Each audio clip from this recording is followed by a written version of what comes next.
Hello everyone. Yes, this is Sovin sir. क्या आप सभी को मेरी आवाज आ रही है? एक बार कंफर्म कर दीजिए, जल्दी से एक बार कंफर्म कर दीजिए। क्या सारे बच्चों को मेरी आवाज एकदम क्लियर आ रही है? आज बहुत ही धमाकेदार चैप्टर शुरू होने वाला है, बहुत ही मजा आने वाली है आज, क्योंकि जो चैप्टर है वो कहीं ना कहीं एक चैलेंजिंग चैप्टर है। और सबसे बड़ा इशू इस चैप्टर में ये है कि क्या पढ़ना है वही नहीं पता है बच्चों को। यस, आवाज एकदम अच्छे से आ रही है, एकदम क्लीन आवाज आ रही है, क्लियर आवाज आ रही है, तो कोई कंफ्यूजन नहीं है आवाज में। यस, चलो बिना टाइम वेस्ट किए चैप्टर की शुरुआत करते हैं। चैप्टर थोड़ा सा जरा बड़ा चैप्टर, बट अगेन मजेदार चैप्टर। ठीक है, इस चैप्टर का नोट्स मैं अटैच कर दूंगा। लास्ट चैप्टर का जो नोट्स था, उस चैप्टर का नोट्स भी मैं अटैच कर दूंगा, मतलब अल्केन अल्केन अल्काइन वाला जो चैप्टर है, हाइड्रोकार्बन। ठीक है, उस चैप्टर को भी मैंने अटैच नहीं किया था, ध्यान से निकल गया था मेरे, तो वो भी मैं अटैच कर दूंगा। ठीक है, तो बेफिक्र रहिए आप लोग। और जैसे कि आप लोगों ने बोला है कि सर एमसीक्यू भी अटैच कर देना, तो मैंने एमसीक्यू भी अटैच किया था बेसिक प्रिंसिपल का, मेरे ख्याल से सबको मिला होगा फीड में। यस बच्चे, एक बार जरा कंफर्म कर दो कि फीड में आपको चीजें मिल रही हैं। एक बार कंफर्म कर दो कि हाँ, फीड में आपको चीजें मिल जाती हैं, आपको दिखाई दे रहा है बच्चे अच्छी तरह से। फीड में जो भी मैंने रखा है वो सब दिखाई देता है, आपको मिल जाता है, अब कोई टेंशन नहीं है। पहले एक इशू हो जाता था, लेकिन अब शायद नहीं होगा, राइट? बहुत अच्छे, बहुत अच्छे, बिल्कुल सही, बिल्कुल सही।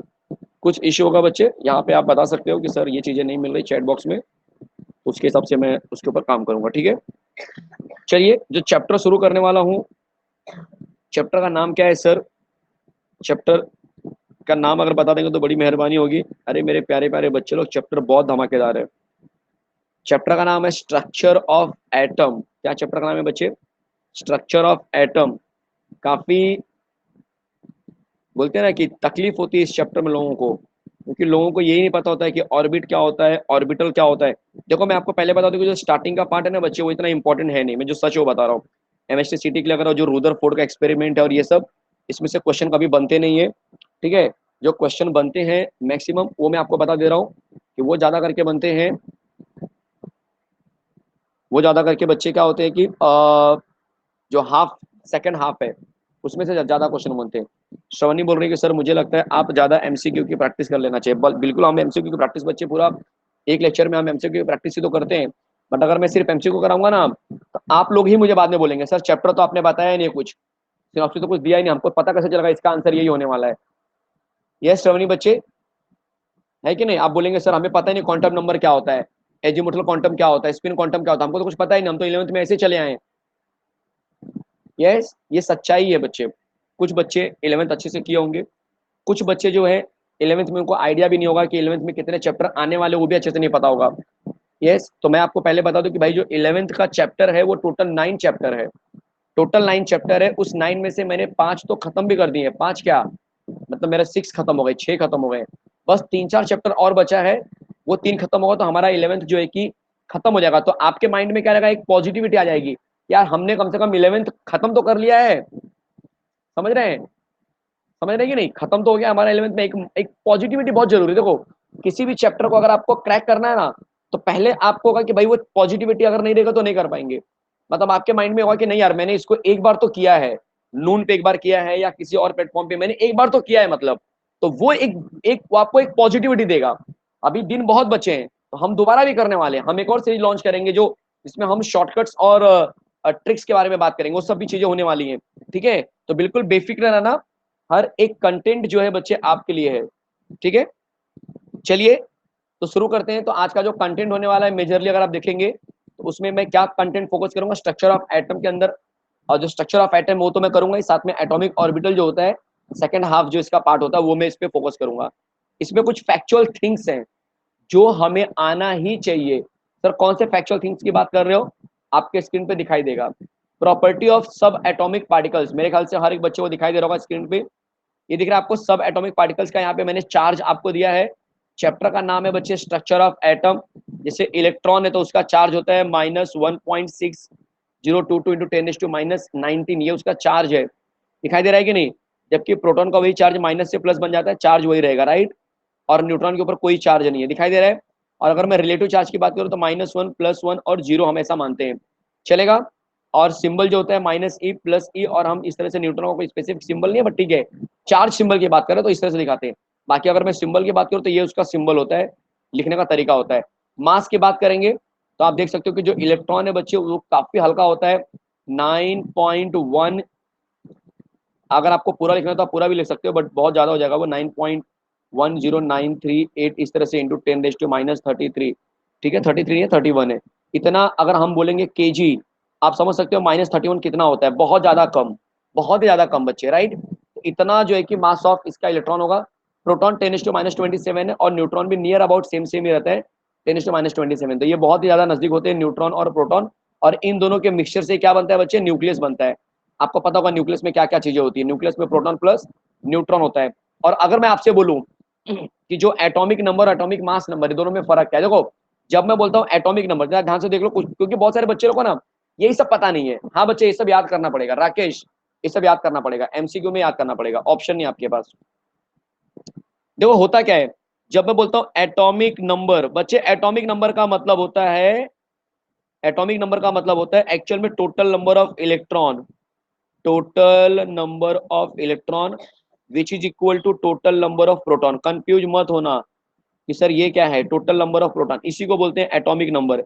स्टार्टिंग में दोनों सेम होते हैं, स्टार्टिंग में क्या होते हैं बच्चे, दोनों सेम होते हैं। एटॉमिक नंबर मतलब नंबर ऑफ इलेक्ट्रॉन बोलो या नंबर ऑफ प्रोटॉन बोलो, दोनों सेम होंगे। इसीलिए अगर कभी क्वेश्चन आ गया कि कोई भी एटम का नेचर कैसा होता है स्टार्टिंग में, तो चार्ज कभी नहीं होता है बच्चे। स्टार्टिंग में जो एटम होते हैं वो कैसे होते हैं, न्यूट्रल होते हैं। कैसे होते हैं, न्यूट्रल होते हैं। क्लियर है, वापस से रिपीट कराओ, चार्ज कैसे होंगे स्टार्टिंग में, न्यूट्रल होंगे। कभी पूछा गया कि क्यों न्यूट्रल होंगे, तो आप ऊपर का रीजन टिक मार्क करना, because total number of electron equal to total number of proton. अच्छा, इनके अंदर चार्ज कहां से आता है, अगर मैं बोलता हूं कि सोडियम जैसे है, मेरा सोडियम +1 है, ये +1 कहां से आया, ध्यान से देखो, पूरा बेसिक से जा रहा हूं अच्छे में, जो आपके सिलेबस में भी नहीं दिया होगा, बट ये सब आते हैं डायरेक्टली इनडायरेक्टली। देखो सोडियम का नंबर कितना होता है, तो आप बोलेंगे सोडियम का नंबर 11 होता है। 11 का मतलब है कि 11 इलेक्ट्रॉन, तो इसका मतलब 11 प्रोटॉन भी होंगे। कोई कंफ्यूजन, 11 इलेक्ट्रॉन तो 11 प्रोटॉन, सही बात है। अब अपना दिमाग चलाओ, सोडियम का नंबर है 281। जब सोडियम एक इलेक्ट्रॉन लूज करता है तो उसके टोटल इलेक्ट्रॉन कितने हो गए बच्चे, 10 इलेक्ट्रॉन। जबकि प्रोटॉन कितने होते हैं, प्रोटॉन अभी भी 11 के 11 ही बचे, मतलब 11 प्रोटॉन वैसे के वैसे बचे हैं। तो अब बताओ नेगेटिव चार्ज कितना हो गया, 10 नेगेटिव आ रहा है और 11 पॉजिटिव आएगा, तो बोलो रिजल्टेंट आया कि नहीं आया, 1 पॉजिटिव। इसीलिए हम बोलते हैं कि सोडियम 1 पॉजिटिव होता है। बोलो समझ में आया, बोलो समझ में आया। जो बच्चे लेट आ रहे हैं बच्चे, आप एक बार रिवाइज करके देख लेना यार, क्योंकि कैसा होता है चैप्टर बड़ा होता है ना, तो हर एक चीज रिवाइज करना मजा नहीं आता है। फिर जो बच्चे पहले से आए होते हैं उनको लगता है कि क्या मैं लेट आके भी फिर कोई, फिर तो मैं लेट भी आ सकता हूँ, सर तो आके दोबारा रिवाइज करवाते ही करवाते हैं। वापस से रिपीट कर रहा हूँ मैं, कौन सा जो कंटेंट मैंने सिखाया नहीं समझ में आ रहा उनके लिए बोल रहा हूँ। ठीक है, दिनेश सर की वजह से लेट हो जाता, ठीक है सर, जनरली मैं समझ सकता हूँ। पांच देखो ऑब्वियस है यार, वहां पे लेक्चर खत्म होते होते ऐसे डॉट तो हम जा नहीं सकते। मैं भी देखो कल कितना एक्स्ट्रा ले लिया है कि नहीं, तो ये तो सीधी सी बात है कि 2 4 5 मिनट आगे पीछे होता ही होता है, इंसान है यार हम लोग। ठीक है, बट आपकी जिम्मेदारी क्या है कि ठीक है एक बार वहां पे खत्म हुआ था, यहाँ पे आ जाओ, ठीक है। और रिवीजन में करा देता हूँ फटाफट, राजू टेंशन मत लो यार। देखो यहाँ पे मैंने बोला, सबसे पहले मैंने क्या सिखाया, स्टार्टिंग में मैंने आपको पहले ये टेबल सिखाया। ये टेबल दिख रहा है, इस टेबल को याद करना है। ये टेबल आपको मैं आज रिलेट ग्रुप में सेंड कर दूंगा, फीड में जाके चेक कर लेना। इलेक्ट्रॉन, प्रोटॉन, न्यूट्रॉन, उसका चार्ज है, उसका रिलेटिव चार्ज है, उसका सिंबल चार्ज है, उसके बाद उसका मास है, ठीक है। उसके मास, उसका मास यू, एटॉमिक मतलब यू, यू का मतलब क्या होता है, यू बच्चे मतलब होता है AMU, एटॉमिक मास यूनिट के टर्म में उसका मास, ग्राम किलोग्राम के टर्म में नहीं। यू क्या होता है, एटम के मास को मेजर करने का एक क्या है बच्चे, यूनिट होता है यू। और उसके बाद उसका अप्रोक्सीमेटली रेंज लिया हुआ है कि अप्रोक्सीमेटली हम इसको क्या दिखा सकते हैं। तो इस तरह से ये टेबल आपके लिए क्या है बच्चे, इंपॉर्टेंट है। इसके बाद मैंने क्या सिखाया, इसके बाद मैंने आपको बताया कि कोई भी एटम स्टार्टिंग में क्या होता है बच्चे, न्यूट्रल होता है। क्या होता है बोलो, न्यूट्रल होता है। न्यूट्रल क्यों होता है, क्योंकि टोटल नंबर ऑफ इलेक्ट्रॉन और टोटल नंबर ऑफ प्रोटॉन दोनों जो होते हैं कि इक्वल होते हैं। जब दोनों इक्वल होंगे तो न्यूट्रल होगा, समझ में आ रहा है। अब सोडियम जैसे 11 है, 281 हम लिखते हैं, तो इसका मतलब कि टोटल नंबर ऑफ इलेक्ट्रॉन और टोटल नंबर ऑफ प्रोटॉन दोनों इक्वल होंगे। लेकिन मुझे पता है कि जो 11 नंबर है बच्चे, जब सोडियम एक इलेक्ट्रॉन लूज करेगा तो वो 11 क्या बन जाएगा, 10 इलेक्ट्रॉन बन जाएंगे। पर प्रोटॉन अभी भी 11 है, और इस तरह से सोडियम क्या बन जाता है, सोडियम 1 पॉजिटिव बन जाता है। बोलो पिक्चर समझ में आया। कोई कंफ्यूजन किसी को कहीं पर भी? एकदम क्लियर है सब कुछ? बहुत अच्छे, बहुत अच्छे। चलो अब जरा देख लो आइसोटोप्स, आइसोबार, आइसोटोन्स। चलेगा? ये सब क्या है जरा समझ लो, काफी इजी होने वाला है।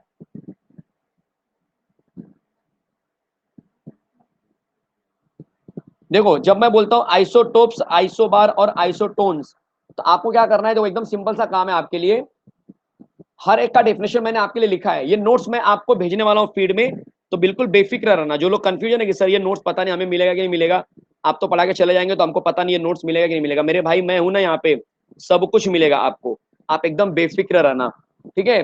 तो बिल्कुल टेंशन नहीं लेना है, चलेगा?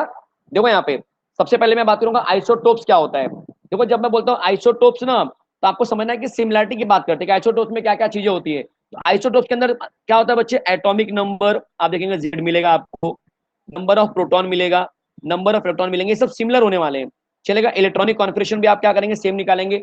इलेक्ट्रॉनिक कॉन्फ़िगरेशन चेंज नहीं होने वाला है आइसोटोप्स में। जैसे कि हाइड्रोजन है, मान के चलो, तो हाइड्रोजन के 3 आइसोटोप्स होते हैं, मैंने आपको सिखाया था एस ब्लॉक एलिमेंट में। हाइड्रोजन में 3 होते हैं, कौन कौन से? हाइड्रोजन जिसको हम प्रोटियम बोलते हैं, फिर ड्यूटेरियम होता है, ट्रिटियम होता है। आपको पता है तीनों का नंबर, इलेक्ट्रॉनिक नंबर सेम होता है, 1 1 1। तो इसका इलेक्ट्रॉन कितना है बच्चे? 1 है। इसका प्रोटॉन कितना होगा? वो भी 1 होगा। इसका इलेक्ट्रॉन प्रोटॉन कितना है? वो भी 1 1 है। ये भी कितना है? 1 1 है। तो आप बोले इलेक्ट्रॉन क्या हो गया? इलेक्ट्रॉन तीनों में सेम हो गए। बोलो समझ में आया? अगर इलेक्ट्रॉन सेम है तो ऑब्वियसली प्रोटॉन भी सेम ही होगा। आप बोलेंगे प्रोटॉन सेम हो गया, इलेक्ट्रॉन प्रोटॉन सेम हुआ मतलब एटॉमिक नंबर भी सेम हो गया। देखो वही चीज तो लिखा है यहाँ पे, atomic number same, number of proton same, number of electron same. अगर नंबर ऑफ इलेक्ट्रॉन भी सेम हो गया तो आप मुझे बताओ इलेक्ट्रॉनिक कॉन्फ़िगरेशन सेम हुआ कि नहीं हुआ? यस सेम हो जाएगा। पोजीशन में पीरियोडिक टेबल में उनका जगह भी सेम रहेगा, केमिकल प्रॉपर्टी भी सेम होती है। तो ये टेबल से हमें क्या पता चल गया कि यार आइसोटोप्स तो बड़ा कमाल का चीज है। मतलब आइसोटोप्स जो होता है, एटॉमिक नंबर सेम होता है, प्रोटॉन सेम होते हैं, इलेक्ट्रॉन सेम होता है, इलेक्ट्रॉनिक कॉन्फ़िगरेशन सेम होता है। लेकिन अलग क्या होता है फिर इसके अंदर? इसके अंदर बच्चे मास नंबर अलग होता है। मास अलग क्यों होता है? क्योंकि इनका न्यूट्रॉन अलग होता है। बोलो समझ में आया? आपको याद करो एस ब्लॉक में मैंने एकदम अच्छे से कराया था, एकदम अच्छे से कराया था। दोबारा दोबारा मैं बता देता हूँ, हाइड्रोजन, ड्यूटेरियम और ट्रिटियम में इलेक्ट्रॉन तो 1 1 1 होता है, लेकिन मास नंबर 1 2 3 होता है। याद करो, मतलब यहाँ पे बोलो न्यूट्रॉन कितना होगा? 0 न्यूट्रॉन। यहाँ पे कितना न्यूट्रॉन? 1। और यहाँ पे कितना न्यूट्रॉन? 2। तो ये इसका नंबर ऑफ न्यूट्रॉन है बच्चे, जो मैंने नीचे लिखा हुआ है, ये n के बराबर बता रहा हूँ, n मतलब न्यूट्रॉन। तो ये n का नंबर देख रहे हैं अलग अलग हो रहा है। अब आपको पता है n का नंबर अलग है, इसका मतलब कि मास नंबर भी अलग होगा। इसलिए देखो यहाँ पे लिखा हुआ है मास नंबर अलग है। एग्जाम्पल में वही लिया है HHH, मतलब 1 2 3 1 2 3। क्लियर है? चलो आते हैं आइसोबार की तरफ, आते हैं आइसोबार की तरफ। आइसोबार क्या होता है बच्चे? आइसोबार में ना उल्टा कर दो, यहाँ पे मास नंबर अलग था ना, यहाँ पे मास नंबर क्या हो जाएगा? सेम हो जाएगा। नंबर ऑफ न्यूक्लियॉन्स क्या हो जाएंगे आपके लिए? सेम हो जाएंगे। लेकिन भाई एटॉमिक नंबर क्या हो गया? Oh my God, atomic number यहाँ पे अलग अलग हो गया। एटॉमिक नंबर क्या हो गया बच्चे? अलग अलग हो गया। अगर एटॉमिक नंबर अलग हुआ है तो कॉमन सी बात है, नंबर ऑफ प्रोटॉन और इलेक्ट्रॉन भी अलग हो जाएंगे, न्यूट्रॉन भी अलग हो गया यहाँ पे, ठीक है? ये सब चीजें अलग अलग होने वाली है। इलेक्ट्रॉनिक कॉन्फ़िगरेशन भी अलग हो गया क्योंकि प्रोटॉन एंड इलेक्ट्रॉन अलग अलग है, चलेगा? इसके बाद देखो पोजीशन इन पीरियोडिक टेबल में आपको क्या मिलेगा बच्चे? अलग अलग मिलने वाला है। हालांकि इनको आप देखें तो अलग अलग पोजीशन है, जैसे आर्गन और पोटेशियम, कैल्शियम, ये सब क्या है? ये सब अलग अलग है, ये सब अलग अलग है, राइट? ये सब अलग अलग है कि नहीं? ये सब अलग अलग है, दिखाई दे रहा है सबको एकदम अच्छे से? चीजें क्लियर हो रही कि नहीं हो रही? बोलो पहले, एकदम क्लियर है ना? वेरी गुड, वेरी गुड, ये हुई ना बात। चलो इसके बाद आते हैं आइसोटोन्स की बात कर लेते हैं। देखो आइसोटोन्स का मतलब होता है सेम नंबर ऑफ न्यूट्रॉन, एकदम सिंपल सा फंडा बता रहा हूं। आइसोटोन्स का मतलब same number of neutron. Neutron सिर्फ यहाँ पे सेम होगा, बाकी मोस्ट ऑफ चीजें आपको अलग मिलेंगी, जैसे कि एटॉमिक नंबर, मास नंबर अलग है, प्रोटॉन इलेक्ट्रॉन अलग है, इलेक्ट्रॉनिक कॉन्फ़िगरेशन अलग है, पोजीशन अलग है। जैसे सिलिकॉन और फॉस्फोरस या सल्फर ले लो, कैल्शियम ले लो, पोटेशियम ले लो, ये सब अलग अलग एलिमेंट है, इनके न्यूट्रॉन के नंबर सेम होते हैं, बट बाकी सब क्या होंगे? अलग अलग होंगे। तो ये तीन एक, देखो ये एक ऐसा कंसेप्ट है ना बच्चे, जो ये समझ लो कि 100% एग्जाम में आपको अगर इस चैप्टर से क्वेश्चन बना अगर इसके ऊपर, तो भाई क्लियर है, क्लियर है, ये तो छपेगा। आपको कोई भी क्वेश्चन आ सकता है आइसोटोप्स, आइसोबार, आइसोटोन के ऊपर। और मैंने देखा है बहुत सारे बच्चों को भटकते हुए, इस क्वेश्चन में भटकते हुए मैंने देखा है। क्या इस क्वेश्चन का आंसर आप ट्राई कर पाएंगे? फिजिक्स से रिलेटेड है, बट इसी चैप्टर में आपको दिया हुआ था। जरा देखते हैं कितने बच्चे लोग कितना दिमाग चलाते हैं। फटाफट एकदम जरा बता दो इसका राइट आंसर क्या होगा। Distance between two consecutive crest और ट्रफ को हम क्या बोलते हैं? आपको दिखा देता हूं जरा, बहुत सारे बच्चे राइट आंसर दे रहे हैं यार, क्या बात है। सबने देखा होगा इस तरह से wave nature, structure of atom में ये भी थोड़ा सा एक्सप्लेन किया हुआ है, बट ये सब कॉन्सेप्ट इतना इंपॉर्टेंट नहीं है। देखो ये क्या है बच्चे, क्रेस्ट है, नीचे वाले को हम बोलते हैं ट्रफ, ये हुई ना बात, ये हुई ना बात। तो एक क्रस्ट से दूसरे क्रस्ट के बीच का डिस्टेंस क्या माना जाता है, या फिर एक ट्रफ से जो दूसरा ट्रफ होता है उसको हम क्या बोलते हैं, यही मेरा क्वेश्चन है, प्यारा सा क्वेश्चन है। इसके लिए जरा मैं देख लेता हूँ यहाँ पे कितने लोग लाइन पे हैं, बहुत सारे लोग लाइन पे यार। रियली में इतने लोग को बात करनी होती है ना, मतलब देख के ना एक फीलिंग आती है कि नहीं यार, मतलब चलो जरा देखते हैं कि लाइन पे कौन है। सीमा, सीमा, सीमा जलान, क्या आपको तो मेरी आवाज आ रही है बच्चे? हाँ सर, आ रही है। मिनट जरा, क्या आपको मेरी आवाज आ रही है सीमा? हाँ सर, आ रही है आवाज। बहुत अच्छे, आपकी आवाज बहुत अच्छी आ रही है, तो कोई टेंशन। वेवलेंथ। वेवलेंथ कहाँ पे पढ़ा था बच्चे ये वेवलेंथ?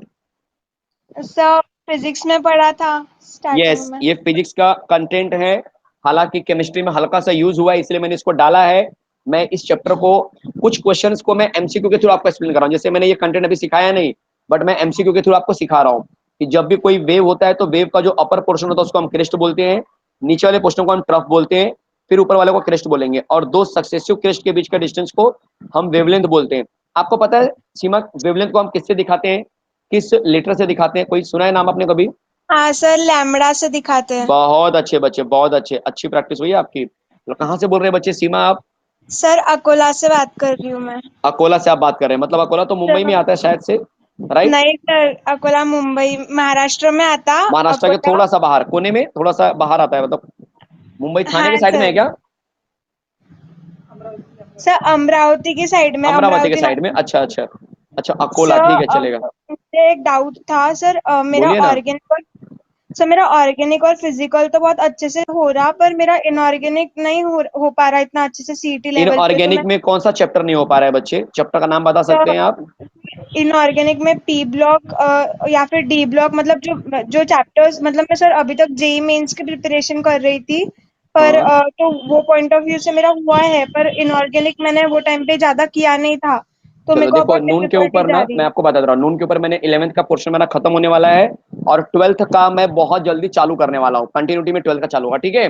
यहाँ पे आप हाँ सर। लगातार लेक्चर बैठो, आपका इनऑर्गेनिक फिजिकल दोबारा बहुत अच्छे से हो जाएगा, ठीक है? और मैंने वन ठीक शॉट है लेक्चर सर। भी बना के रखे हुए हैं, आप वहां से एक बार देखेंगे आपको बहुत अच्छी प्रिपरेशन हो जाएगी। जो बच्चे मेरा वन शॉट थैंक देखेंगे यू उनको सर। पता है कि मैं किस तरह का वन शॉट मेरा होता है जनरली, ठीक है? तो आप बिल्कुल टेंशन मत लेना, बहुत अच्छे से आपका हो जाएगा, ठीक है? थैंक यू सर, आपकी वजह से बहुत हेल्प हो रही सीईटी में। चलो कोई टेंशन नहीं है बच्चे, आपका सिलेक्शन हो जाना चाहिए, बस हमारा यही एम है। थैंक यू बच्चे सीमा थैंक जुड़ने यू के लिए। सर। थैंक यू चलो सर। तो सीमा ने बिल्कुल सही आंसर दिया, यहाँ पे wavelength is the correct answer, wavelength जो है बच्चे वो करेक्ट आंसर है, बिल्कुल सही आंसर था। तो ये एक क्वेश्चन मैंने सिर्फ रेफरेंस के लिए रखा था कि जरा देखते हैं कि आप लोग इस तरह के क्वेश्चन कर पाते हैं कि नहीं कर पाते हैं।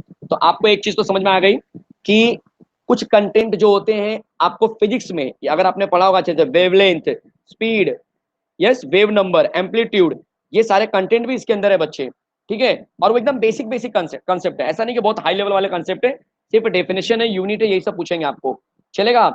चलो बढ़ते हैं अगले कंटेंट की तरफ। जो अगला कंटेंट है बच्चे वो है क्वांटम थ्योरी। देखो क्वांटम थ्योरी का ना एक यहाँ पे ऑर्डर दिया है, ये क्वांटम थ्योरी स्टार्ट कहाँ से हुई तो उसके बारे में थोड़ा सा इन्फॉर्मेशन मैंने यहाँ पे रखा है आपके लिए। इवोल्यूशन मतलब कहाँ से शुरुआत हुई, तो अगर आप देखेंगे कि जो क्वांटम थ्योरी थी बच्चे, अगर आप ध्यान से देखेंगे तो आपको समझ में आया कि पहले क्लासिकल थियरी एक होती थी, उसके ऊपर जिसमें बोला गया था कि matter is composed of particle and radiation has a wave nature, ऐसा बोला गया था, ठीक है? तो ये जो आपको दिख रहा है ये कहाँ से मिला आपको, ये एकदम स्टार्टिंग में थियरी थी जिसको हम क्लासिकल थियरी बोलते हैं। अगर जो लोग फ्यूचर में आगे फिजिक्स में आगे ग्रेजुएशन करेंगे, बीएससी करेंगे, तो उनको पता चलेगा कि आपको क्लासिकल फिजिक्स भी होती है, ठीक है? और आपको वैसे ही क्वांटम फिजिक्स भी होती है बच्चे, तो आपको पता चलेगा कि यार फिजिक्स तो और ज्यादा डिटेल में, हालांकि ये केमिस्ट्री के अंदर हम इसलिए बोल रहे हैं क्योंकि ये क्वांटम थियरी आया हुआ है ना, ये तो जो पार्टिकल्स होते हैं ना छोटे छोटे, उससे रिलेट किया, इसलिए इसको केमिस्ट्री में डाल दिया अभी के लिए, बट आगे फ्यूचर में ये पूरा कंटेंट आप कहाँ सीखेंगे, फिजिक्स में सीखेंगे, ठीक है? इसके बाद आइंस्टाइन और प्लैंक, ये दोनों लोगों ने मिलके और इसको रिसर्च किया, इसमें बोला गया कि एनर्जी जो होती है क्वांटाइज्ड होती है, मतलब एक जगह पे कहीं पे उसको हम बोल सकते हैं रखा हुआ है।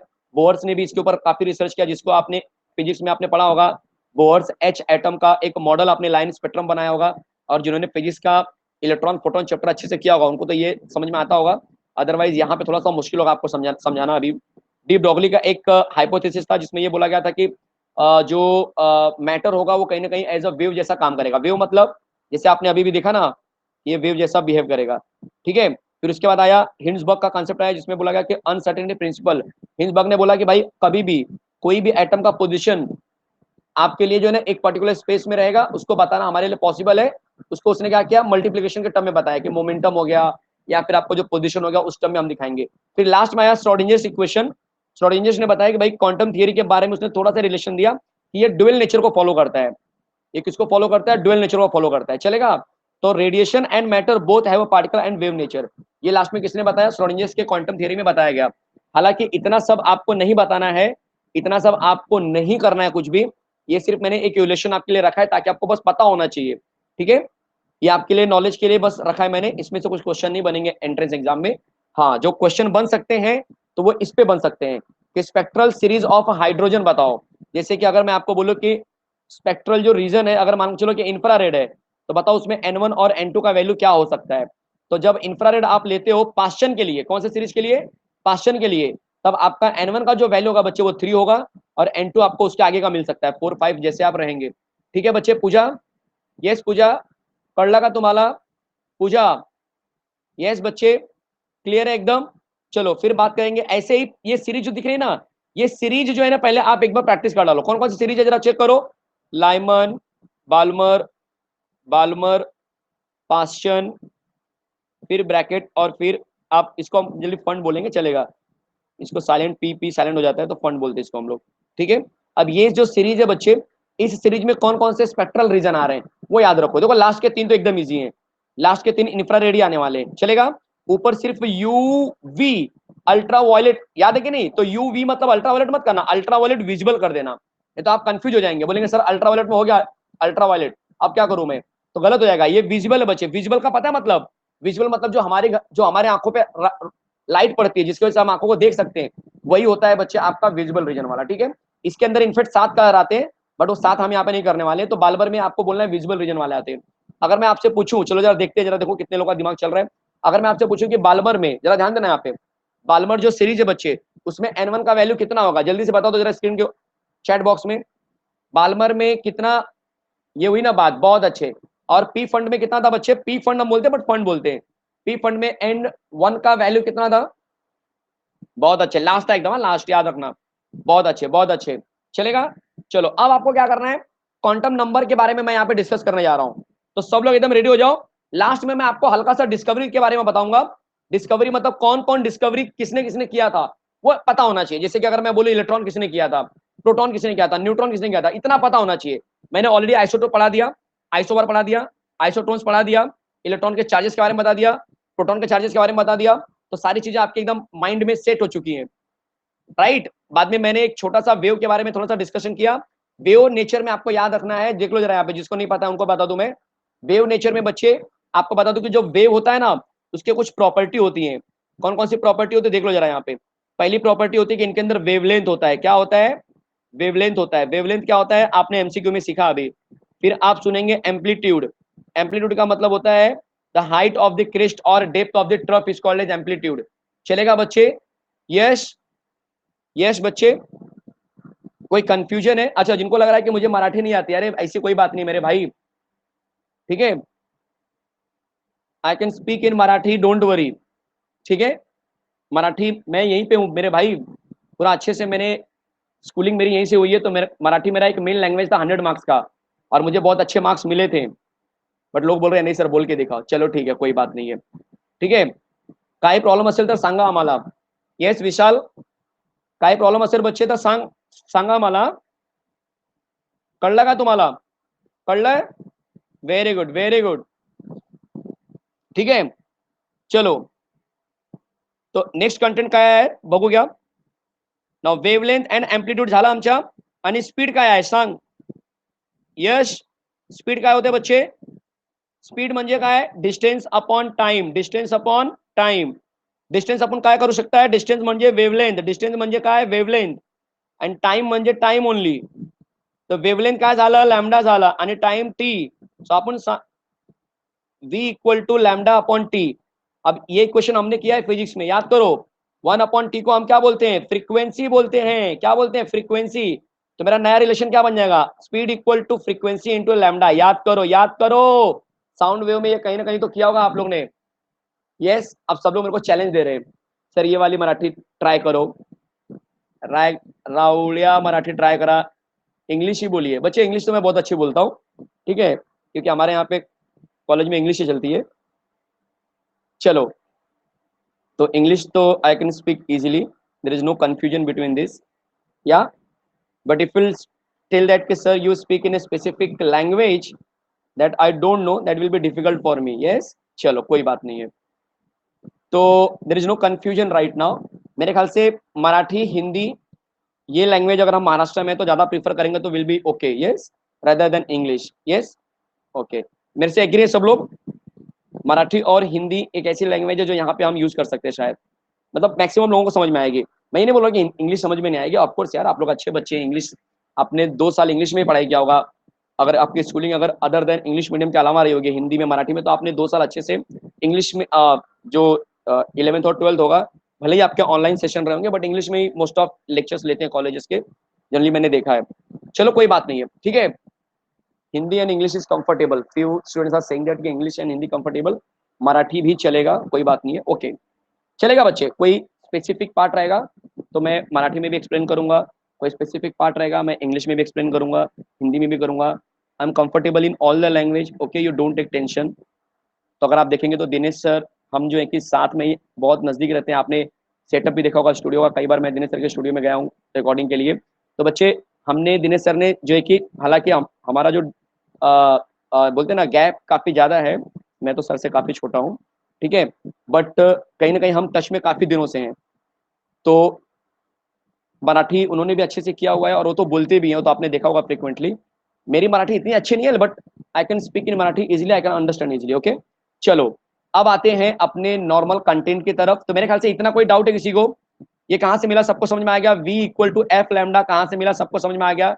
एक बार कमेंट बॉक्स में यस कर दो, हाँ सर ये समझ में आ गया। नहीं समझ में आया तो मैं दोबारा बताऊंगा यार, टेंशन क्यों ले रहे हो? आ गया समझ में?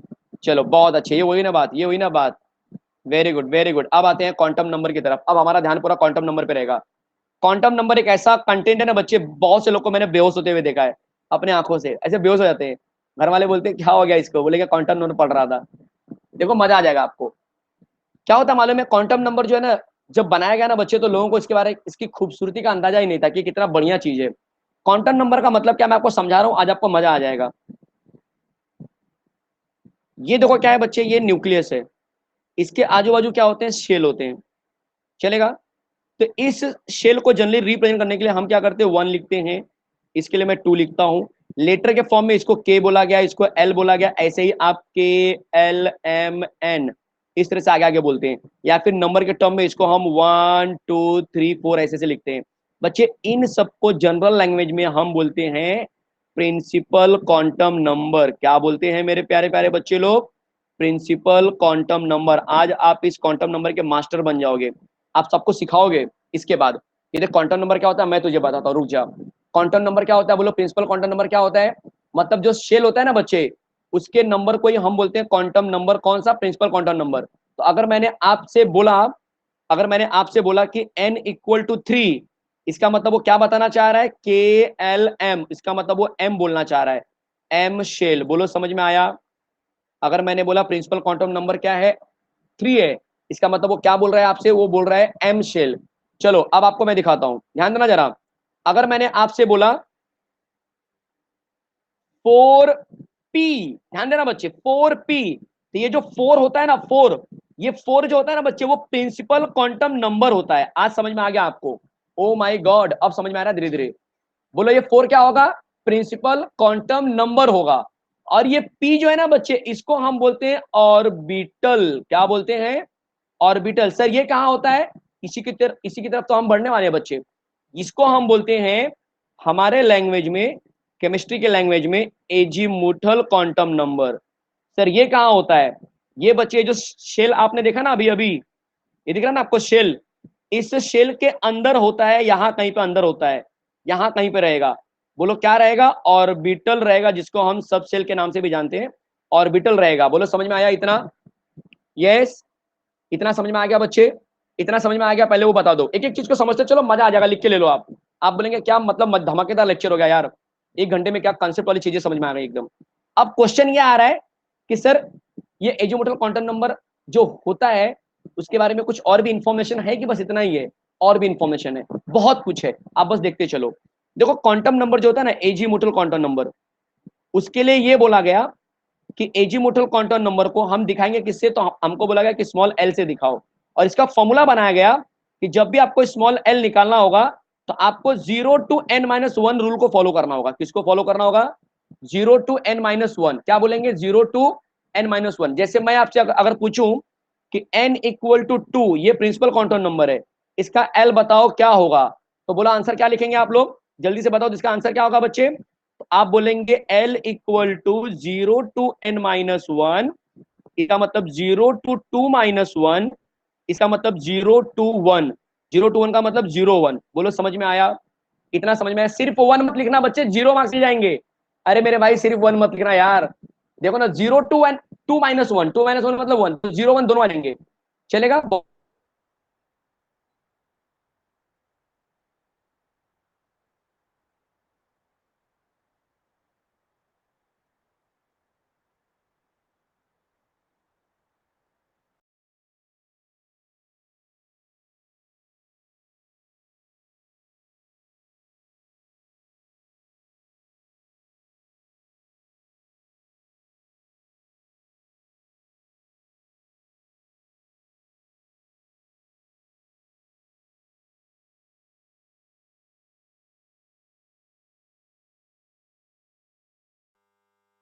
No voice. अब आवाज आ रही है? जरा चेक करो, अब आवाज आ रही है कि नहीं वो बता दो फटाफट जल्दी से। यस अब आ रही है। अब वापस से रिपीट करता हूं जो लोग कंफ्यूज हुए हैं। देखो n इक्वल टू, ध्यान से सुने तो मजा आ जाएगा, जब मैं बोलता हूं n इक्वल टू 2, तो l का वैल्यू क्या होगा? तो आप बोलेंगे l का वैल्यू होगा 0 to n-1। क्या होगा बच्चे? l का वैल्यू 0 to n-1, मतलब 0 to 2-1, 0 to 1, 0 to 1 का मतलब 0 और 1। l का कितना वैल्यू मिल गया? 2 वैल्यू मिल गया। यहां तक समझ में आ गया? यहां तक समझ में आ गया? Very good. अब आपको मैं जो दे रहा हूं यहाँ पे बहुत इंपॉर्टेंट है। जब l का वैल्यू 0 होगा बच्चे तब उसको हम बोलते हैं s ऑर्बिटल। क्या बोलते हैं? s orbital. l का वैल्यू अगर 1 होगा तब उसको बोलेंगे p ऑर्बिटल, l का वैल्यू 2 होगा तब उसको बोलेंगे d ऑर्बिटल, और l का वैल्यू 3 होगा तब उसको बोलेंगे f ऑर्बिटल। बोलो इतना समझ में आया? ये याद करने का है, ये याद करना है, सीधा सीधा बोल रहा हूं मैं आपको, वापस से रिपीट कर रहा हूं, आग लगा देंगे आप लोग, कंफर्म बोल रहा हूं आपको। ये चैप्टर ना इससे अच्छा नहीं सीखा होगा आपको कभी, बस आप मेरे साथ बने रहिए। देखो मैं क्या बोल रहा हूं, मैं क्या बोल रहा हूं, ध्यान से देखिए। अगर आपको मैं पूछा कि चलो बताओ एजीमुथल क्वांटम नंबर क्या होगा, एजीमुथल क्वांटम नंबर पहचानो, मतलब किसकी बात कर रहा हूं? स्मॉल एल की बात कर रहा हूं। किसके लिए पहचानना है? देखो मान के चलो मैंने आपको बोला कि n इक्वल टू 3 में l इक्वल टू क्या होगा, चलो बताओ l equal to question mark. चलो बोलो आप लोग बताओ फटाफट चैट बॉक्स में, n इक्वल टू 3 में l का वैल्यू क्या होगा? l के 3 वैल्यू मिलेंगे, बिल्कुल सही।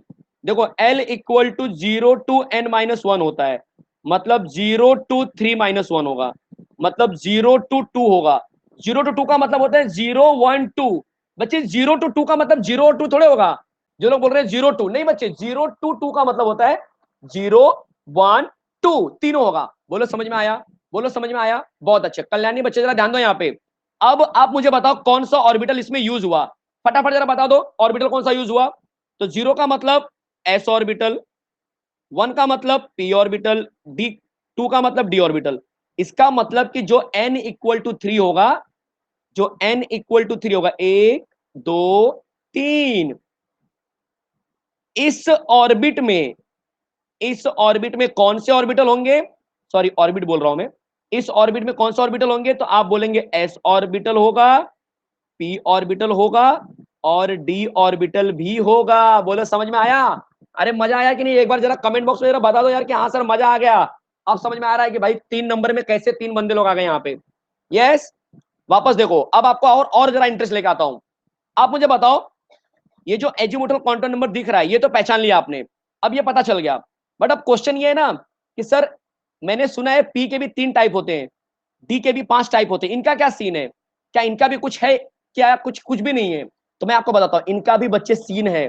क्या सीन है सर, बस जल्दी से बताओ, कब से इंतजार कर रहा हूं मैं, दिखाता हूं मैं। और एग्जांपल लेता हूं बच्चे, आंचल टेंशन मत लो, और एग्जांपल ले रहा हूं, ध्यान दो बस यहाँ पे। अब देखो, अगर मैं आपको बोलूं अगला क्वांटम नंबर जिसका नाम है मैग्नेटिक क्वांटम नंबर, कौन सा क्वांटम नंबर बच्चे, magnetic quantum number. Magnetic quantum number को हम एम से दिखाते हैं, और इसका फॉर्मूला होता है m equal to -L2 + L। क्या बात है, क्या बात है, एकदम मजा आने वाला है आपको। देखो क्या बोला मैंने, -L2 + L। अब जरा देख, दिमाग चलाना, जरा दिमाग चलाना बच्चे। अगर मैं आपसे बोलूं कि n इक्वल टू 3, ध्यान देना जरा, अभी मजा आने वाला है एकदम।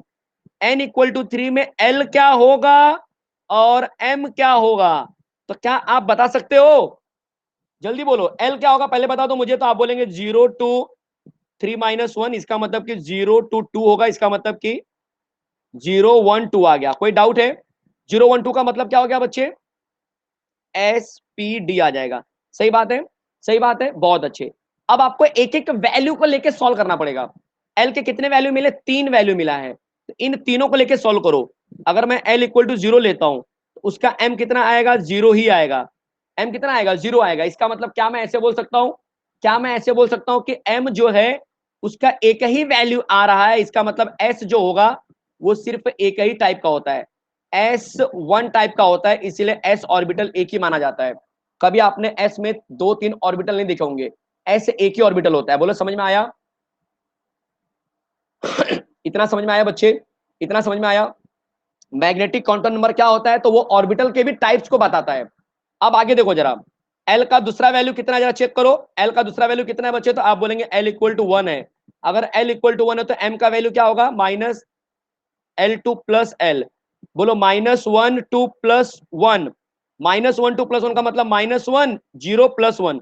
बोलो कितना वैल्यू आया, 3 वैल्यू आया कि नहीं आया, 3 वैल्यू आया कि नहीं आया। और ये 1 किसके लिए अप्लाई करते हैं, पी के लिए। तो क्या मैं बोल सकता हूं कि पी के 3 ऑर्बिटल्स होते हैं, पी के 3 टाइप्स होते हैं, सही बात है कि नहीं, बोलो जरा। पी के 3 टाइप्स होते हैं, कौन कौन से टाइप्स होते हैं, हाँ सर मैंने सुना है, PX PY PZ। अब समझ में आया, ये 3 टाइप कौन बताता है, अरे ये 3 टाइप ये मैग्नेटिक क्वांटम नंबर ही तो बताता है। बोलो मजा आया कि नहीं आया बोलो बच्चे। देखो जो एकदम स्टार्टिंग से बैठ रहे हैं ना लेक्चर आज का, वो तो मतलब धमाल है। आज तो बोलेंगे क्या मजा आ गया सर, मतलब एकदम ये चैप्टर तो पूरा बाउंसर जाता था हमको, आज तो एक नंबर समझ में आएगा, ऐसा लगेगा आपको। कंडीशन अप्लाई, लेकिन आपको अच्छे से अपना माहौल सेट करके रखना पड़ेगा। ऐसा नहीं कि आप कुछ काम कर रहे हो, कुछ और कर रहे हो, फिर आप चलते फिरते लेक्चर देख रहे हो, मजा नहीं आएगा। यहां तक समझ में आ गया बच्चे, यहां तक समझ में आ गया। आप आगे देखो, आगे देखो, अरे अभी बहुत कुछ बचा है आपको बताने के लिए।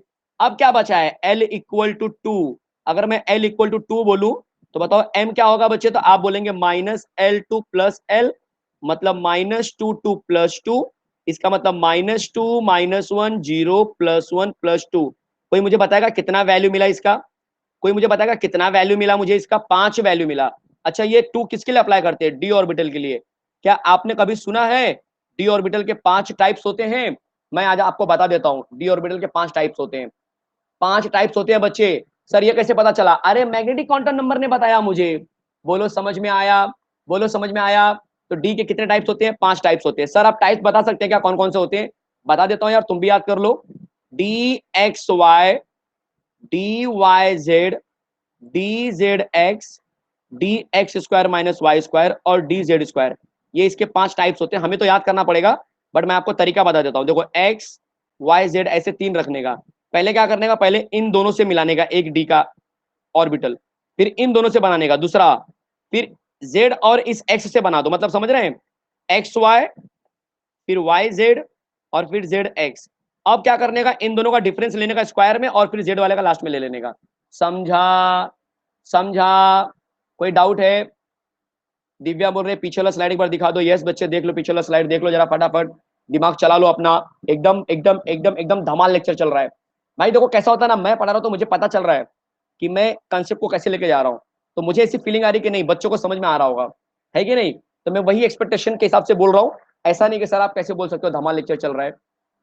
एक टीचर को पता होता है कि जो एनर्जी अपना डालता है तो उसको पता चलता है कि आज मैंने लेक्चर कैसा लिया है। और मैं तो कोशिश करता हूँ कि हर लेक्चर जो कि बेस्ट लूँ। बीच में 1 2 दिन थोड़े गड़बड़ थे क्योंकि आवाज का तकलीफ चल रहा था, और वो मैंने आपको पहले बता भी दिया था कि यार आवाज थोड़ी गड़बड़ चल रही है, इसलिए थोड़ा सा आपको मजा नहीं आ सकता है शायद, शायद। बट जैसे आवाज ठीक हुई, हम अपने पुराने रंग में आ चुके हैं। तो हर एक बच्चे को धमाल लेक्चर समझ में आएगा। यहां तक मजा आया कि नहीं, बोलो मजा आ गया बच्चे? बहुत अच्छे बहुत अच्छे। अब मैं आपसे कोई भी क्वेश्चन पूछूंगा ना, आप आग लगा देंगे क्वेश्चन को, लिख के ले लो पेपर पे, लिख के ले लो पेपर पे, आप आग लगा देंगे। देखो मैं आपको दिखाता हूं, अगर मैं आपसे पूछूं, पहले सोचना फिर आंसर देना, इतना भी इजी नहीं रहेगा भाई कि आप बोले और हमने बता दिया। चलो ध्यान देना बच्चे, अगर मैं आपसे बोलूं कि 3p ऑर्बिटल है मेरे पास, कौन सा ऑर्बिटल है? 3p ऑर्बिटल है, इस ऑर्बिटल में n और l का वैल्यू बताओ। चलो फटाफट बता दो, n का वैल्यू कितना होगा, l का वैल्यू कितना होगा, जल्दी से आग लगा दो आप लोग, मजा आ जाएगा आज तो। n का और l का वैल्यू बता दो मेरे प्यारे प्यारे बच्चे लोग, कंफ्यूज हो रहे देखो सब लोग। अब यहाँ पे मैंने सिर्फ 3p से पूछा है, मैंने बाकी नहीं पूछ रहा हूँ कुछ भी, मैं बाकी कुछ नहीं पूछ रहा हूँ। जो लोग ना बहुत सारा सॉल्व करके दिखा रहे हैं वो लोग गलत ट्रैक पे जा रहे हैं थोड़ा थोड़ा। देखो 3p में ये जो 3 है ना बच्चे, वो n होता है पहली बात, और ये p के लिए मैंने क्या बताया था, l equal to 0 s orbital, l equal to 1 p orbital. तो बोलो l का वैल्यू कितना हो गया? अरे सर आप तो जोक कर दिया हमारे साथ, हम तो सोच रहे थे सॉल्व करना पड़ेगा, कुछ नहीं सॉल्व करना है, n equal to 3 l equal to 1 आ गया। बोलो समझ में आया, बोलो समझ में आया, बोलो समझ में आया, मजा आया कि नहीं आया, धमाल कि नहीं, एकदम एकदम धमाल ना, एकदम धमाल। चलो आगे दिखाता हूं, आगे दिखाता हूं, इससे भी ज्यादा धमाल आएगा। अगर मैंने आपको बोला है 4s, फटाफट बताओ n का वैल्यू क्या होगा और p का वैल्यू क्या होगा, जल्दी। सॉरी p नहीं, l का value, sorry sorry sorry, l का वैल्यू जल्दी से बता दो। अब सबको समझ में आ गया कि n मतलब 4 हो गया और l का मतलब यहाँ पे 0 हो जाएगा, तो 4,0। अब एमसीक्यू इसके ऊपर कर पाएंगे। अब अगला जरा दिखाता हूं, अगला देखो, अब तो एकदम धमाल होने वाला है, बवाल बवाल एकदम। देखो ये देखो जरा, अगर मैं आपसे बोलूं कि ये ऑर्बिट है, ये न्यूक्लियस है, ये ऑर्बिट है, सोचना और फिर बोलना मेरे प्यारे प्यारे बच्चे लोग, जल्दबाजी में गलती होती है। मैं आपसे बोलूं कि n इक्वल टू 2 में टोटल नंबर ऑफ ऑर्बिटल कितने होते हैं? सर ये तो आपने बताया ही नहीं। चलो बताया नहीं तो बता दूंगा, लेकिन जरा देखो तो सही हमारे प्यारे प्यारे बच्चे लोग कितना दिमाग चला रहे हैं।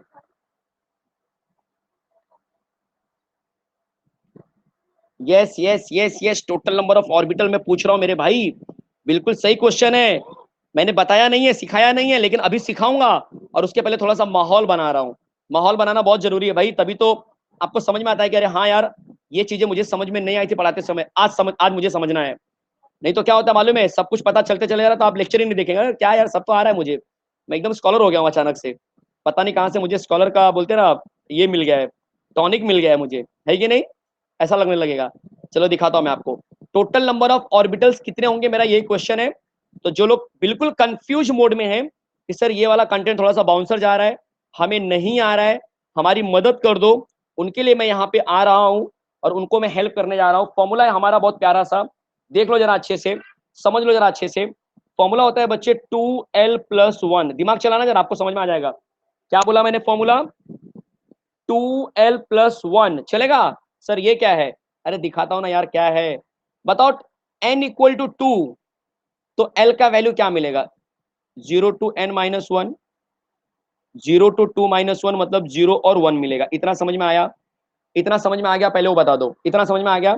अब जरा देखो, l इक्वल टू 0 पुट करो, l इक्वल टू इसमें 0 पुट करो, जब 2 × 0+1 कितना मिल गया बच्चे, आप बोलेंगे सर एक ऑर्बिटल मिला, कितना मिला, बोलो एक ऑर्बिटल मिला, बोलो समझ में आया, ये कट गया तो एक ऑर्बिटल आ गया। अब l इक्वल टू 1 पुट करो दूसरे वाले फॉर्मूले में, 2l+1, तो क्या हो गया, बोलो 2 × 1+1 कितना आ गया बच्चे, 3 ऑर्बिटल, कितना ऑर्बिटल आ गया, 3 ऑर्बिटल।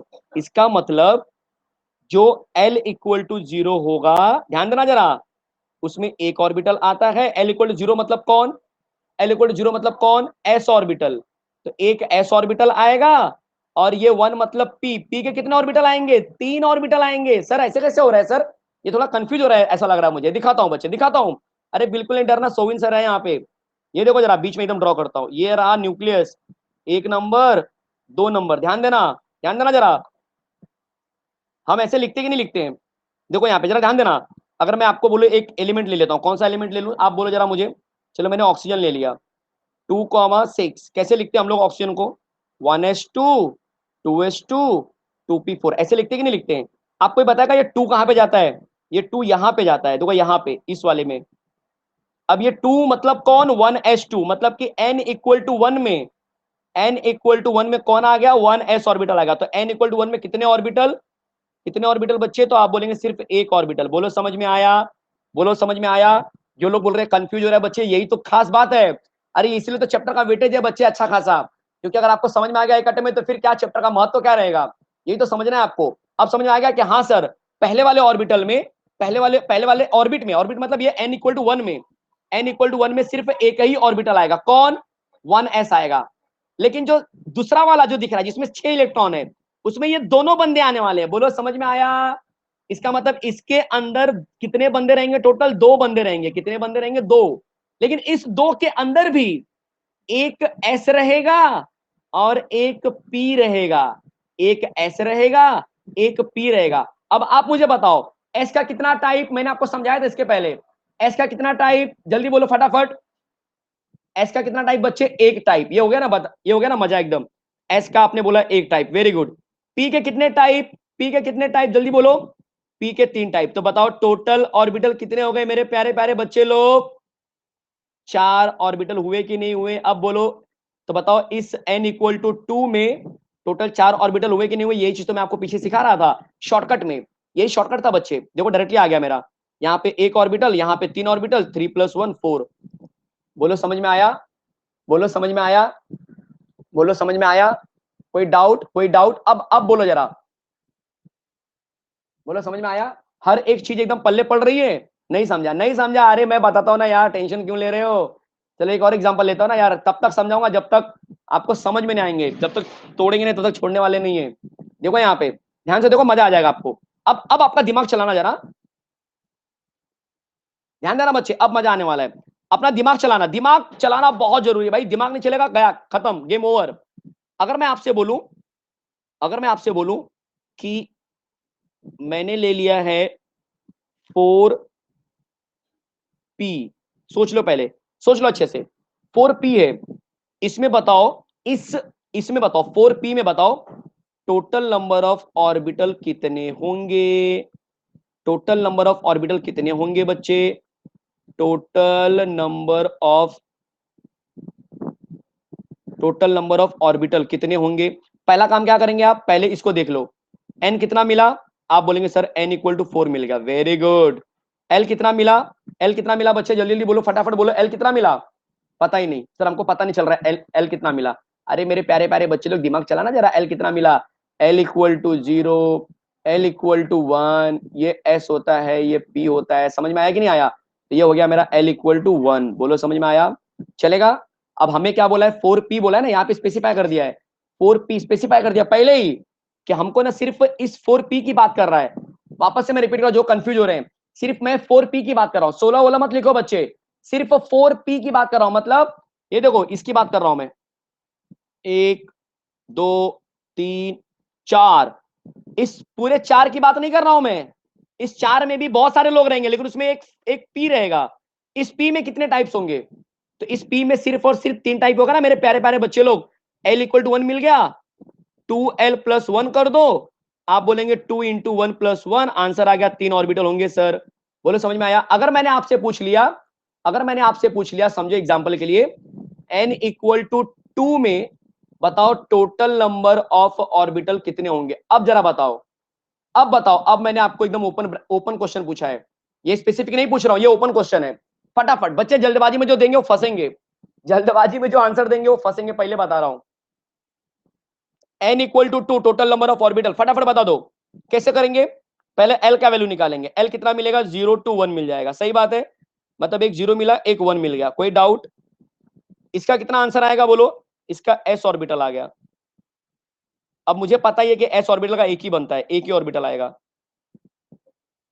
दूसरा वाला क्या है, p ऑर्बिटल, p के कितने बनते हैं, 3, तो बस इसका 1, इसका 3, कितना आंसर आ गया, 4। बार बार वही क्वेश्चन हो रहा है क्या, मैं क्वेश्चन जरा चेंज करता हूँ, थोड़ा सा चैलेंजिंग लेते हैं यार, काफी काफी टाइम से वही क्वेश्चन ले रहा है, ऐसा लग रहा है।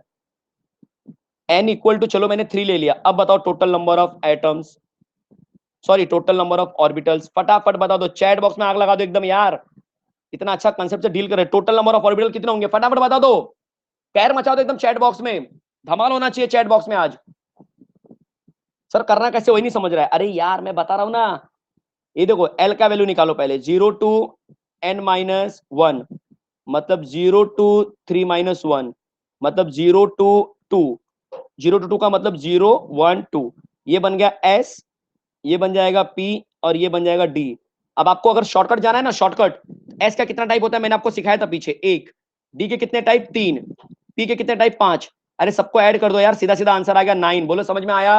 या फिर दूसरा फॉर्मूला जो है आपके पास 2l+1 वाला, एक एक करके सबको रखो और देख लो, पहला 0 रखो 1 आंसर आ गया, फिर दूसरी बार क्या रखेंगे, इसको 0 रखने पे 1 आया, दूसरी बार 1 रखो, 1 रखने पे 3 आएगा, तीसरी बार 2 रखो 5 आएगा, वापस ऐड करो 9 आएगा। बोलो समझ में आया? अब बोलो एक बार चैट बॉक्स में जरा बता दो, हाँ सर मजा आ गया और समझ में भी आ गया, जो आप बताना चाह रहे थे वो समझ में आ गया मुझे, बता दो एक बार क्या हाँ सर, मतलब लेक्चर जो आप बताना चाह रहे थे वो, मतलब बोलते ना, टीचिंग क्या होती है, टीचिंग, टीचिंग बच्चे बुक में भी वही लिखा है, मैं वही बता रहा हूं, बट टीचिंग ये होती है कि जो मैं बताना चाह रहा हूं, जो मैं कन्विंस करना चाह रहा हूं, वो आप तक मैसेज पहुंच गया। यस, वही तो टीचिंग है, उसी को गुड टीचिंग बोलते हैं, बराबर। रिद्धि मालपे बोल रहे हैं सर कुछ समझ नहीं रहा है। रिद्धि मालपे, क्या आप स्टार्टिंग से लेक्चर बैठ रहे हो? ये सबसे बड़ा क्वेश्चन है आज के लिए आपके, आपसे, क्या आप स्टार्टिंग से लेक्चर बैठे हो? क्या आप स्टार्टिंग से लेक्चर बैठ रहे हो? ये सबसे बड़ा क्वेश्चन है, क्योंकि ये बच्चे कंसेप्ट स्टार्टिंग से समझ में आएगा, क्योंकि आप, मैं ऑलरेडी प्रिंसिपल काउंटर नंबर समझा दिया, एजुकेटर समझा दिया, मैनेरिक समझा दिया, तो आप कॉमन सी बात है कि भाई आपको समझना मुश्किल होगा। अब आते हैं स्पिन क्वांटम नंबर की तरफ। सर ये क्या होता है? अरे कुछ नहीं है यार, स्पिन क्वांटम नंबर का मतलब क्या है, देखो ऐसा माना गया कि अगर कोई भी इलेक्ट्रॉन, ध्यान से सुनो जरा मजा आ जाएगा, अगर कोई भी इलेक्ट्रॉन है, स्पिन क्वांटम नंबर का मतलब क्या होता है, कोई भी इलेक्ट्रॉन है, मान के चलो एक इलेक्ट्रॉन मैंने ले लिया, एक इलेक्ट्रॉन के घूमने के चांसेस, मतलब अपने एक्सिस में घूमने के चांसेस कितने हो सकते हैं। जैसे मैं आपको बोलूं, अगर मैंने एक कॉइन ले लिया, एक कॉइन को अगर मैं टॉस करूं, तो बताओ उसके कितने चांसेस हैं कि हेड आएगा और कितने चांसेस है कि टेल आएगा। जल्दी से कमेंट बॉक्स में बता दो, प्रोबेबिलिटी का क्वेश्चन है, आप लोगों ने मैथ्स में आजकल यही सब कर रहे हो, आजकल मैथ्स में प्रोबेबिलिटी तो कर रहे हैं आप लोग, और कुछ कर रहे हो क्या? यस, जल्दी बोलो, कितने चांसेस होंगे? कुछ लोग बोल रहे दो चांसेस होंगे, भाई तुम्हारी मैथ्स देख के मुझे हार्ट अटैक आ जाएगा। दो चांसेस मतलब क्या होता है यार? दो चांस मतलब क्या होता है? चांस तो सिर्फ 50-50 हो सकता है, या बोल सकते हो कि 1/4 हो सकता है, चांस हमेशा चार थोड़े होता है। कुछ लोग लिख रहे चार चांस होता है, भाई चार, 1/2 हो सकता है, 1/4 हो सकता है, ऐसे इसको बोलते हैं प्रोबेबिलिटी, जिसको हम बोलते हैं परसेंट के टर्म में बोलेंगे 50-50% चांस है, 25% चांसेस है, तो हम बोलेंगे 50-50, मतलब 1/2 बोलते हैं हमारे लैंग्वेज में, हमको क्या बोलते हैं 1/2। मतलब अगर एक कॉइन है, उसको अगर मैं क्या करूं बच्चे, टॉस करूं, तो टॉस करने पे उसके हेड आने के चांस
यस बच्चे, अब जरा चेक करो, नो वॉइस, लेकिन अब जरा चेक करो, अब सही आ रहा है, एक बार कंफर्म करो। कुछ पता नहीं, कुछ ऐसा अचानक से इश्यू हो गया। अब सही है, चलो चलो चलो, कोई बात नहीं है, चैप्टर खत्म होने वाला है बस।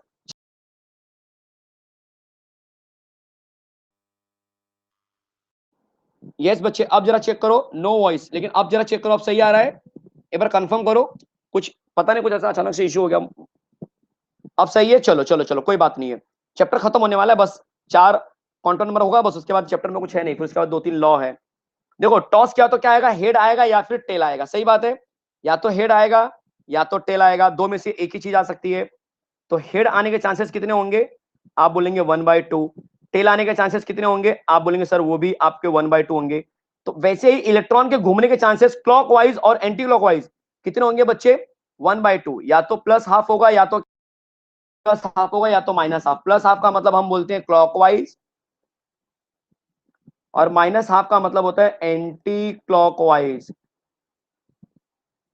एंटी क्लॉकवाइज, बोलो समझ में आया। प्लस हाफ का मतलब क्या हो गया बच्चे, प्लस हाफ का मतलब क्या हो गया, क्लॉकवाइज। और एंटी क्लॉकवाइज का मतलब क्या होता है, माइनस हाफ का मतलब क्या होता है, एंटी क्लॉकवाइज। चलेगा। तो कोई इलेक्ट्रॉन दो तरीके से घूम सकता है, जैसे हम कॉइन को टॉस करेंगे, या तो हेड आएगा या तो टेल आएगा, वैसे यहां पर भी है, इलेक्ट्रॉन अगर घूमेगा तो दो ही तरीके से घूम सकता है, या तो क्लॉकवाइज या तो एंटी क्लॉकवाइज। अब जब चीजें दो ही है, ऑप्शन ही मेरे पास दो है, तो एक क्लॉकवाइज घूमने के चांसेस कितने, 50%। 50% को हम क्या बोलते हैं, प्लस हाफ बोलेंगे, और बचे हुए 50% को हम माइनस हाफ बोलेंगे। प्लस हाफ का मतलब क्लॉकवाइज, माइनस हाफ मतलब एंटी क्लॉकवाइज। बोलो समझ में आया। यहां तक क्लियर हो गया बच्चे, एकदम कंसेप्चुअल पार्ट एकदम क्लियर है सबको। कोई कंफ्यूजन है तो बोल दो मुझे, कोई किसी को डाउट है तो बोलो, यहां तक कोई कंफ्यूजन नहीं है ना। चलो बहुत अच्छे बहुत अच्छे। चलो बढ़ते हैं अगले कंटेंट की तरफ और देखते हैं कि अगला कंटेंट क्या है। ध्यान दो यहाँ पे। तो इस तरह से हमें 4 क्वांटम नंबर मिल गए। तो अगर मैं आपसे बोलूं कि चारों क्वांटम नंबर को किस तरह से दिखाते हैं, तो एक एन होता है, एक एल होता है, एक एम होता है, एक एस होता है। कभी भी किसी भी सेम ऑर्बिट के लिए चारों क्वांटम नंबर सेम नहीं होते हैं, ऐसा बोला गया था एक रूल में, जिसको बोला गया पॉली एक्सक्लूजन प्रिंसिपल। तो मैं क्या सिखा रहा हूं, पॉली एक्सक्लूजन प्रिंसिपल सिखा रहा हूं। जैसे एग्जांपल के लिए मैं बोलूं, अगर हीलियम मैंने ले लिया, ध्यान से देखो मजा आ जाएगा। हीलियम लिया मैंने जिसका एटॉमिक नंबर 2 होता है, आपको पता है, इस तरह से लिखते हैं, देखो इस तरह से लिखते हैं, 1 2। अब इसमें इलेक्ट्रॉन कितना है बच्चे, तो आप बोलेंगे सर इलेक्ट्रॉन 2 है।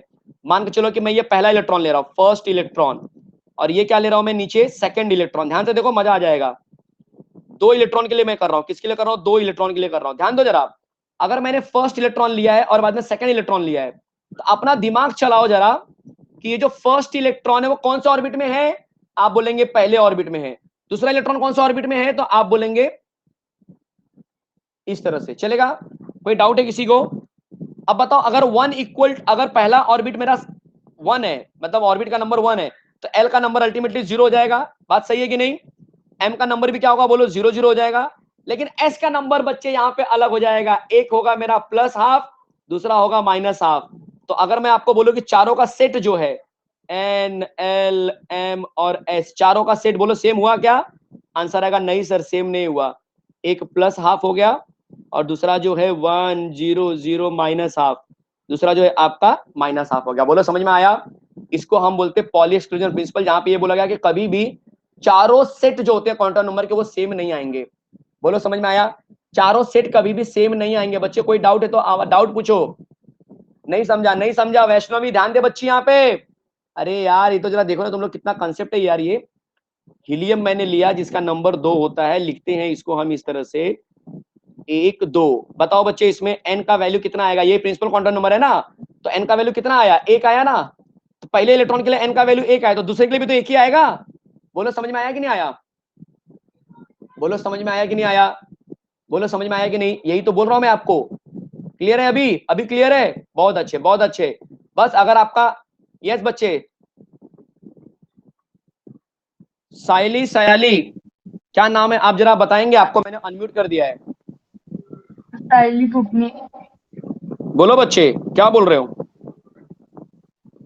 सायली। हाँ बच्चे बोलो, क्या डाउट है आपको। सर जर N N is equal to 4 दिलं तर एफ ची व्हॅल्यू 14 ठेवायची मग. हॅलो आप सर. रिपीट करोगे, क्या बोले आपने। एन इज इक्वल टू 4 दिले ऑर्बिट काढायला. इसका साइन मतलब क्या? न्यूक्लियस। न्यूक्लियस के बाजू में ये पहला क्या है? ऑर्बिट। इस ऑर्बिट का नंबर कितना है बोलो? स्टार्ट पहला वाला ऑर्बिट तो 1 लिखेंगे कि नहीं लिखेंगे सर ते डाऊट नाही बच्ची? आहे. मी आधी एक्झाम्पल घेतले त्यामध्ये डाऊट होता. क्या क्या क्या आपने एग्जांपल लिया बोलो ना? आप इसमें एन कोई भी is equal example to set 4 करेंगे। घेतले. n इक्वल टू 4 आपने लिया, हाँ बोलो फिर। तर एल ची व्हॅल्यू 0 1 2 3 येणार. बिल्कुल सही, 0 1 2 3, बिल्कुल मग सही, 0 आगे एस बोलो। असणार, 1 पी असणार, 2 डी असणार आणि 3 एफ असणार. बिल्कुल सही, आगे बोलो, क्या डाउट है फिर इसके अंदर? मग एफ ची व्हॅल्यू किती ठेवायची? 14 ठेवायची का? किसकी वैल्यू? एफ की वैल्यू बच्चे यहाँ पे देखो ऐसा होगा, फिर यहाँ पे टोटल ऑर्बिटल पूछे हैं, इसका 1 माना जाएगा, इसका 3 आता है, इसका 5 आता है और इसका 7 आता है, 7 7। अब ऐड कर दो सबको, 3 + 1 4, 4 + 5 9, 9 + 7 कितना होता है बच्चे? तो टोटल 16. ऑर्बिटल कितने आएंगे? अब समझ में आ गया बच्चे? हाँ सर. ठीक है, 7 होता है इसका। अच्छा, आपको ये पता नहीं था 7 आएगा कि 14 आएगा? 7 आएगा बच्चे, 7। हाँ, ठीक है, ते एस ते क्लियर है अभी? डीचं माहित होतं, एफचं माहिती नव्हतं म्हणून डाऊट एफच्या होतं. 7 आहे, एफच्या 7 आहे, काय प्रॉब्लेम असेल तर सांगा। ठीक है, हाँ, आपका मैसेज देखा थँक्यू मैंने। सर. चलो कोई बात नहीं, कोई बात नहीं है। ठीक है, चलो कोई बात नहीं है। Thank you sir. चलो, अच्छे से समझ में आ रहा है ना? हाँ सर. बहुत अच्छे, बहुत अच्छे। तो बच्ची का मैसेज मैंने देखा, उसको वहां पे लिखा था कि सर मुझे डाउट आ रहा है, बस और कुछ नहीं, इसलिए मैंने उसको ऑन कर दिया। बच्चे हो गया, ज्यादा कुछ बचा नहीं इसके अंदर। जो लोग पूछ रहे सर कितना और टाइम लगेगा, हो गया खत्म यार, अब कुछ है ही नहीं। एफ ऑर्बिटल सिलेबस पे नहीं है, कुछ लोग ऐसा बोल रहे हैं, अरे भाई इसलिए मैं ज्यादा डिटेल में नहीं जा रहा था। पर बच्ची ने पूछा तो बताना पड़ेगा ना यार, नहीं तो बोलेंगे सर को पता ही नहीं एफ में कितने आ रहे हैं। यस, क्या बोल रहे हैं आलाद? सही बोल रहा हूँ कि नहीं? चलो, तो इस तरह से जो ये कंसेप्ट था बच्चे, वो खत्म हुआ। अफवॉफ प्रिंसिपल होता है। अफवॉफ प्रिंसिपल ने सिर्फ इतना बोला था कि एनर्जी लेवल के बढ़ते हुए क्रम में हम क्या करते हैं? इलेक्ट्रॉन को रखते हैं, बस इतना ही समझना है। और उसने एक रूल दिया था n+l का रूल। n+l रूल क्या होता है? जैसे मैं लिखूं 4p और मैं लिखूं 4s, या चलेगा 4s ले लो। ये n कितना है बच्चे? 4 है, और p का मतलब l कितना हो गया? आप बोलेंगे सर 1 हो गया। ऐड करने पे कितना आ गया? 5 आ गया। इसको ऐड करो, ये 4 + 0 आ गया, कितना आ गया? 4। तो बच्चे 4 और 5 में जिसका नंबर कम होगा उसमें इलेक्ट्रॉन पहले भरा जाएगा। मतलब 4s और 4p में पहले इलेक्ट्रॉन किसमें आएगा? पहले 4s में आएगा, बाद में 4p में आएगा। बोलो समझ में आया?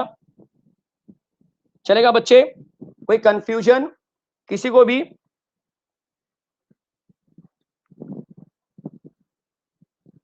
कोई कंफ्यूजन है? कोई कंफ्यूजन है चैट बॉक्स में बताओ यार। आप लोग चैट बॉक्स तो मैं देखता हूँ, अब हर बात बात पे थोड़े आप लोग को ऐसे अनम्यूट करूंगा तो मजा नहीं आएगा ना, समझ रहे ना, टाइम वेस्ट होता है यार, जरा समझो यार तुम लोग क्या करते हैं। चलो, अब आपको बताता हूं कि n+l रूल में कंफ्यूजन कहां पे आया। कंफ्यूजन आया बच्चे जब आपने 4s ले लिया और ले लिया 3p ले लिया।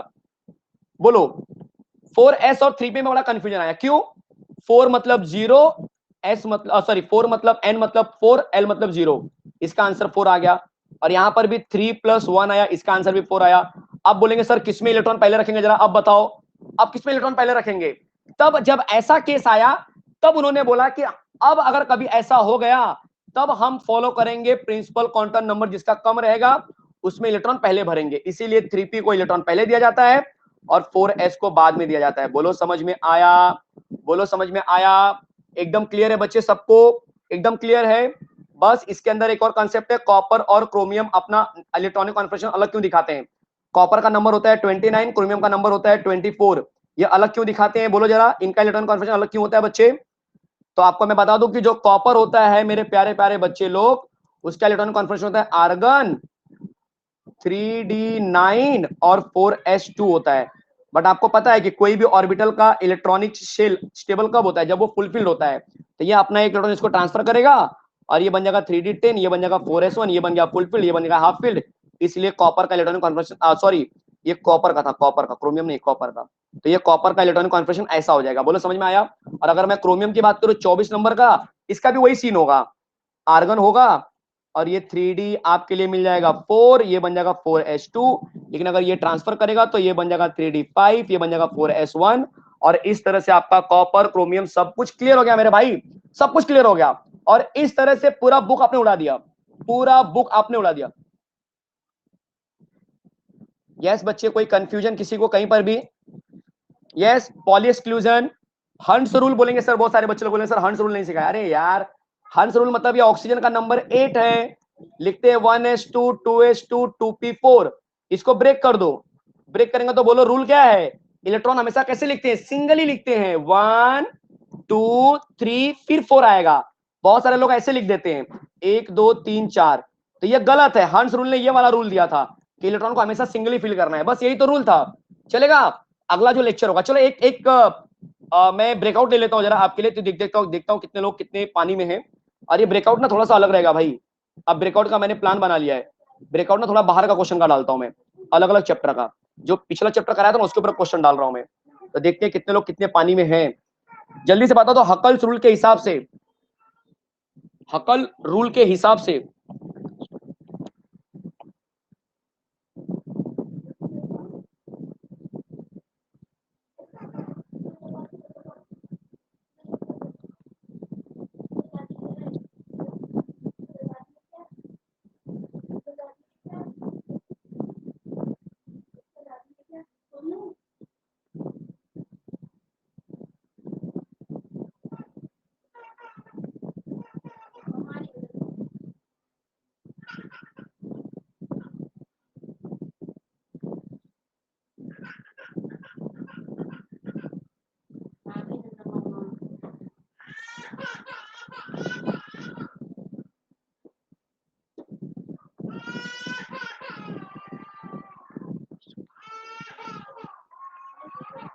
यस बच्चे, भाई खत्म होने वाला है, खत्म होने वाला है, फटाफट बता दो जल्दी से,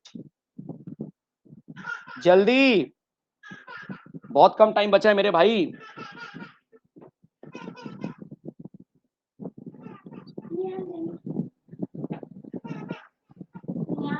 फटाफट, ये हो गई ना बात, ये हो गई ना बात भाई। बहुत सारी यार, ऐसा कैसा हो सकता है? 42% लोगों ने करेक्ट आंसर दिया, 34 लोगों को लगा कि 2n+2 पाई इलेक्ट्रॉन। अरे मेरे प्यारे बच्चे लोग, यही होता है, यही होता है। एंट्रेंस एग्जाम में भी ऐसे करोगे तुम लोग, नाम खराब करोगे तुम लोग सोविन सर का। सर ने सिखाया कुछ और, बोले तुम लोग कुछ और करेंगे, कंफ्यूजन हो गया। देखो जरा, वर्षा लिख रही कंफ्यूजन हो गया। अरे बच्चे कंफ्यूजन हो गया, यही तो दूर करने के लिए हम लोग यहाँ पे हैं। 4n+2 पाई इलेक्ट्रॉन था मेरी प्यारी प्यारी बच्चे लोग, यहाँ पे ये हकल्स रूल ने बोला था। और जो आज मैंने सिखाया ना वो 2l+1, ये जो था ना बच्चे, ये ऑर्बिटल पहचानने का तरीका है, इसीलिए मैंने ये क्वेश्चन डाला आज, ताकि आपको ना कंफ्यूजन दूर कर दूं मैं आपका आज। समझ में आ गया सबको अच्छे से? एक बार कंफर्म कर दो, हाँ सर अब समझ में आ गया, अब गलती नहीं होगी। तो बाय बाय कर दे जल्दी से। चलो तो इसी के साथ हम बाय करते हैं, आपसे अलविदा लेते हैं और मिलते हैं एक बहुत प्यारे कंटेंट के साथ में। जो अगला लेक्चर होगा धमाकेदार होगा यार, एकदम धमाकेदार होगा, ट्रस्ट करो आप, बहुत मजा आएगा। क्यों? क्योंकि एमसीक्यू होगा मेरे प्यारे प्यारे बच्चे लोग, और ऑर्बिट का जो एमसीक्यू है, अरे वो तो अलग लेवल का रहेगा मेरे भाई। क्यों अलग लेवल का रहेगा सर? अरे क्योंकि मैंने आज कंसेप्ट जो सिखा दिया है। चलेगा? मिलते हैं नेक्स्ट लेक्चर में, तब तक आप बहुत सारी स्टडी कीजिए। Thank you very much.